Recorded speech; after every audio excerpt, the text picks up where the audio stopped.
ప్రస్తుతం ఉన్నటువంటి గవర్నమెంట్ దేశానుకూలమైనటువంటి నిర్ణయాలు తీసుకుంటుంది అని చెప్పడంలో ఎలాంటి సందేహం లేదు. అండ్ అలాంటి గొప్ప గొప్ప నిర్ణయాలు తీసుకుంది అని మనం పొగట్టడంలో కూడా అతిశయోక్తి లేదు. కానీ చాలా పొరపాటు ఏంటంటే ప్రజెంట్ గవర్నమెంట్ చేసేది కొన్ని కీలకమైన సవరణలు కానీ కొత్త కొత్త విషయాలు కానీ ముందుకు తీసుకొచ్చినప్పుడు ప్రజలకు అక్కడికి ఒక 6 నెలల ముందో సంవత్సరం ముందో ఒక అవగాహన వంటిది చేయకుండా ఆల్ ఆఫ్ సడన్గా ఒక షాకింగ్ ట్రీట్మెంట్ లాంటివి చేయటం అనేది ఎన్నో రకాలైనటువంటి వివాదాలకు తావుతీస్తుంది. విపక్షాలకు ఒక అస్త్రంగా మారుతోంది. తద్వారా ప్రజలు కూడా కన్ఫ్యూజన్కి లోనవుతూ ఉన్నారు. ఇప్పుడు ఫర్ ఎగ్జాంపుల్ E20 తీసుకోండి. దీన్ని పెట్రోల్లో కలపటం అనే కాన్సెప్ట్ ఏదైతే ఉందో 2030కి తీసుకొస్తామని చెప్తూ వచ్చారు. ఆల్ ఆఫ్ సడన్గా 2026లోనే ఇంప్లిమెంట్ చేసేసారు. దీనివల్ల బండ్లు కొన్న వాళ్ళందరూ కూడా కన్ఫ్యూజ్ అవుతారా లేదా? దాన్ని కేజ్రీవాల్, రాహుల్ గాంధీ లాంటి వాళ్ళు ఎత్తుకోవడంలో తప్పులేదు. ఇప్పుడు కొత్తగా దీనిపైననే ప్రొటెస్ట్ అనేది చేయబోతున్నట్లుగా మనకు అర్థమవుతుంది. దీని కేంద్రంగానే ఎక్కువ మందిని మొబైలైజ్ చేసి ఒక నిరసన కానీ ఏదైనా సరే చేసే అవకాశం ఉంది. సో ఒకసారి ఈ E20 గురించి అవగాహన పెంచుకునే ప్రయత్నం చేద్దాం ఈ వీడియో ద్వారా. ఇటీవల దేశవ్యాప్తంగా వాహనదారుల్లో, రాజకీయ వర్గాల్లో అతిపెద్ద చర్చనీయాంశంగా మారినటువంటి అంశం E20 ఇంధనం. పర్యావరణ పరిరక్షణ, ముడి చమురు దిగుమతుల భారం వీటిని తగ్గించుకునే దిశగా కేంద్ర ప్రభుత్వం తీసుకున్నటువంటి ఈ నిర్ణయం ఇప్పుడు రాజకీయ అస్త్రంగా మారింది. ఆపధినేత అరవింద్ కేజ్రీవాల్, కాంగ్రెస్ నేత రాహుల్ గాంధీ తదితర విపక్ష నేతలు ఈ విధానంపై తీవ్ర విమర్శలు గుప్పిస్తూ ఉన్నారు. కానీ కేంద్ర మంత్రి నితిన్ గడ్కరీ మాత్రం దీన్ని బలంగా సమర్థిస్తున్నారు. అందుకనే ముందుగా మనం తెలుసుకుందాం అసలు E20 అంటే ఏంటి, తర్వాత రాజకీయాల గురించి మాట్లాడదాం. E20 అంటే 80% సాధారణ పెట్రోల్లో 20% ఇథనాల్ కలపడం. E10 అంటే 10% కలపడం. E30 అంటే 30% కలపడం. అలాగే ఇదేదో భారత్ ఫస్ట్ దీన్ని ఆచరణలోకి తీసుకొస్తున్నట్లుగా మనం అనుకోక్కర్లేదు. అమెరికా లాంటి దేశాలు కూడా దీన్ని ఆల్రెడీ ఇంప్లిమెంట్ చేస్తూ నడుస్తోంది దశాబ్దాలుగా. ఇక ఇథనాల్ అనేది ప్రధానంగా వ్యవసాయ ఉత్పత్తులైనటువంటి చెరకు, మొక్కజొన్న, పాడైపోయిన లేదా మిగులు బియ్యం ఉంటాయి కదా, వీటన్నింటి ముడి సరుకుగా ఉపయోగించి తయారు చేసే ఒక ఆల్కహాల్ ఆధారిత ఇంధనం. ఈ పంటలను ఫ్యాక్టరీలో పులియబెట్టి ఫర్మెంటేషన్ ద్వారా ఇథనాల్ను ఉత్పత్తి చేస్తారనమాట. అయితే విపక్షాలు, ప్రజలు ప్రధానంగా ఆందోళన చెందుతున్నటువంటి విషయం ఏంటంటే ఇంజిన్ల భద్రత. ఏప్రిల్ 2023 తర్వాత తయారైన పెట్రోల్ వాహనాలన్నీ కూడా, అవి ఈవెన్ కార్లైనా బైకులైనా ఏవైనా కూడా E20 ఇంధనానికి అనుగుణంగా డిజైన్ చేయబడ్డాయి. కాబట్టి వీటికి ఎలాంటి ప్రమాదం లేదు.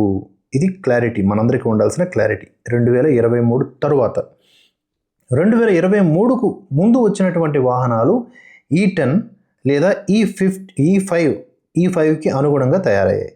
వీటిల్లో E20 వాడటం వల్ల హఠాత్తుగా ఇంజిన్ పేలిపోవడాలు లేకపోతే దెబ్బతినడాలు లాంటివి జరగకపోయినా కాలక్రమంలో ఇంజిన్లోని రబ్బర్ సీల్స్, ప్లాస్టిక్ పైపులు తుప్పుపట్టి దెబ్బతినే ప్రమాదం ఉంది అనేది ఒక అనుమానం.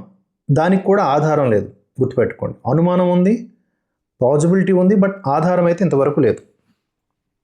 ఇథనాల్కు ఇంధన సాంద్రత తక్కువ కాబట్టి పాత వాహనాల్లో స్వల్పంగా మైలేజ్ తగ్గే అవకాశం కూడా ఉంది. ఈ విషయాన్ని విపక్షాలు చెప్పట్లే, సాక్షాత్తు నితిన్ గడ్కరీ గారు అంగీకరించారు, ఆయనే చెప్పారు.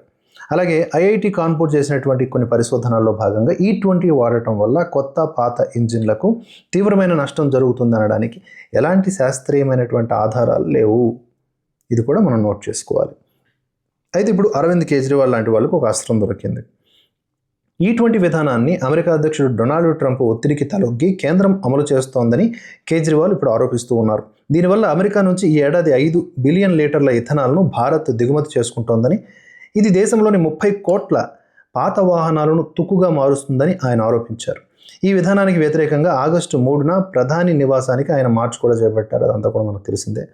ఇక రాహుల్ గాంధీ విషయంలో చూసుకుంటే ఈయన కూడా E20 విషయంలో ప్రజల ముందుకు వెళ్తున్నాం, ఇదంతా కూడా ఇది పెట్రోల్ కాదు, ఇదంతా కూడా ఒక విషం అన్నట్లుగా ఆయన ప్రచారం చేస్తూ ఉన్నారు. ఇటీవల చాలామంది వాహనదారులు తమ వాహనాల పెట్రోల్ ట్యాంక్ మూత దగ్గర ఉన్న E10, E20 నిబంధనలను కొత్తగా గమనించి ఆందోళన చెందుతున్నారు. తమకు ప్రత్యామ్నాయం ఇవ్వకుండా ఈ ఇంధనం ఎలా అమ్ముతారంటూ వీడియోలు పెడుతూ ఉండడంతో ప్రభుత్వానికి మరియు విపక్షాలకు మద్దతుగా సోషల్ మీడియాలో కూడా చర్చలు నడుస్తున్నాయి.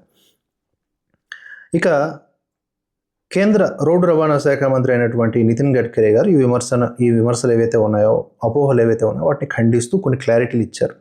ముడి చమురు దిగుమతుల కోసం దేశం ఏటా లక్షల కోట్ల రూపాయలు ఖర్చు చేస్తోంది. ఇది నిజమే. ఇథనాల్ వాడకం వల్ల ఆ విదేశీ మారక ద్రవ్యం భారీగా ఆదా అవ్వడంతో పాటుగా లక్షల కోట్లు ఆదా అయింది. దాంట్లో ఎలాంటి డౌటు లేదు. అందుకని మనం స్థిరంగా ఉన్నాం. దాంతోపాటుగా రైతులకు కూడా నేరుగా ఆదాయం పెరుగుతోంది. ఇటీవల పంజాబ్లో కూడా రైతులు కేజ్రీవాల్ ఎగెనిస్ట్గా మాట్లాడారు. మేము ఇన్నాళ్ళకు ఒక మంచి లాభాలని చూస్తున్నాము, నువ్వెందుకు అడ్డుగట్ట వేస్తున్నావు అని చెప్పేసి కేజ్రీవాల్ని డైరెక్ట్గా క్వశ్చన్ చేశారు. అలాగే పర్యావరణ కాలుష్యం భారీగా తగ్గుతుందనేది కూడా గడ్కరీ పాయింట్ అన్నమాట, ముఖ్యంగా ఢిల్లీ లాంటి నగరాల్లో.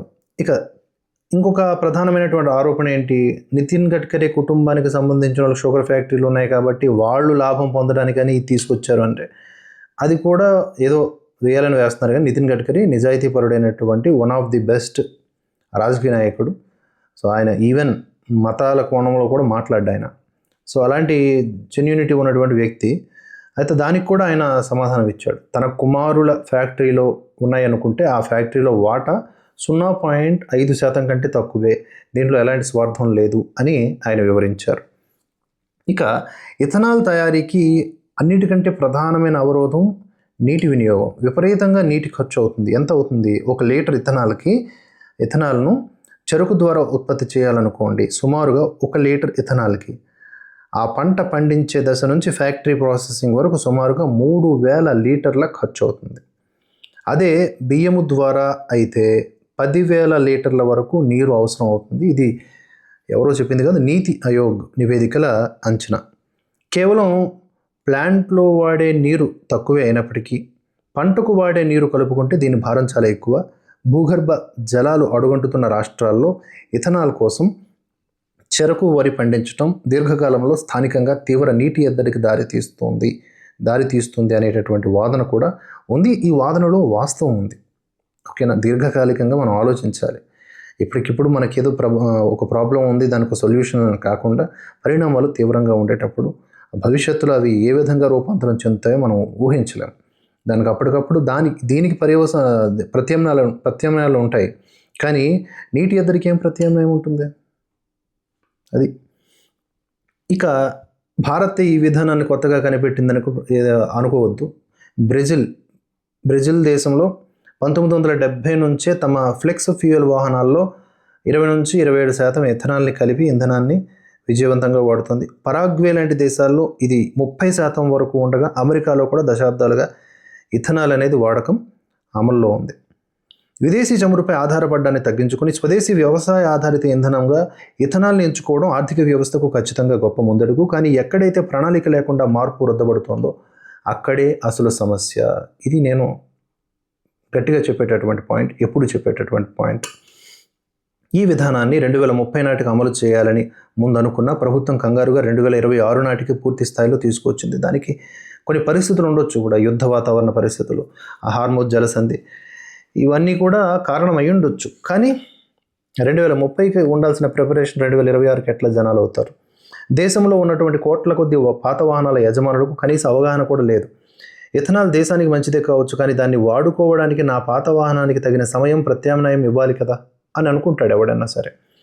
ప్రభుత్వం పాత వాహనాల కోసం కనీసం కొన్ని పెట్రోల్ బంకుల దగ్గరైనా స్వచ్ఛమైనటువంటి పెట్రోల్ లేదా E10 ఇంధనాన్ని మరికొంతకాలం అందుబాటులో ఉంచితే ఈ గందరగోళం తొలగిపోతుంది. అలాగే ఇథనాల్ తయారీ వల్ల భవిష్యత్తులో నీటి ఎద్దడి రాకుండా తక్కువ నీరు అవసరమయ్యే ముడి సరుకును ప్రోత్సహించాలి. విపక్షాలు కూడా పర్యావరణానికి మేలు చేసే ఇలాంటి విధానాలను కేవలం ఓట్ల కోసం భూతద్దంలో చూపించడం మాని లోపాలను సరిదిద్దేటటువంటి నిర్మాణాత్మక సలహాలు ఇస్తే దేశానికి మేలు జరుగుతుంది. ఇది నా పాయింట్ ఆఫ్ వ్యూ.